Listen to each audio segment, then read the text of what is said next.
Hello दोस्तों, मेरे YouTube channel में आप सभी का स्वागत है। मैं एक लचारी गीत गाने जा रही हूँ। वीडियो पसंद आए तो लाइक, सब्सक्राइब और कमेंट करना।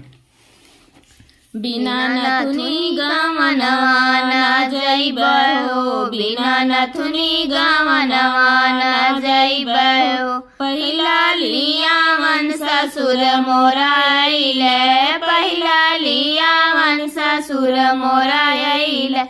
अरे ना जइबो ना जइबो ना जइबो ओही बुढ़वा के संगवा ना जइबो, ओही बुढ़वा के संगवा ना जइबो।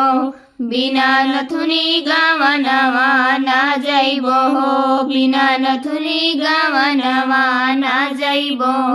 दूसरा लियावन जेठ मोरे अइले, दूसरा लियावन जेठ मोरे अइले।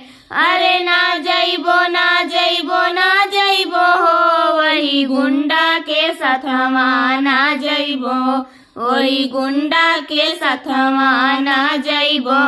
बिना नथुनी गवनवा ना जइबो, बिना नथुनी गवनवा ना जइबो।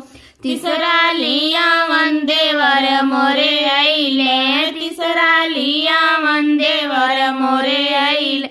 अरे जइबो ना जइबो ना जइबो वही लोफर के संगवा ना जइबो, वही लोफर के संगवा ना जइबो।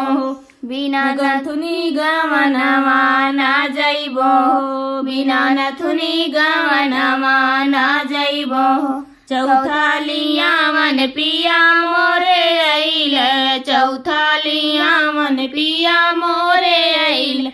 अरे चली जइबो चली जइबो चली जइबो बिना नथुनी गवनवा चली जइबो, बिना नथुनी गवनवा चली जइबो।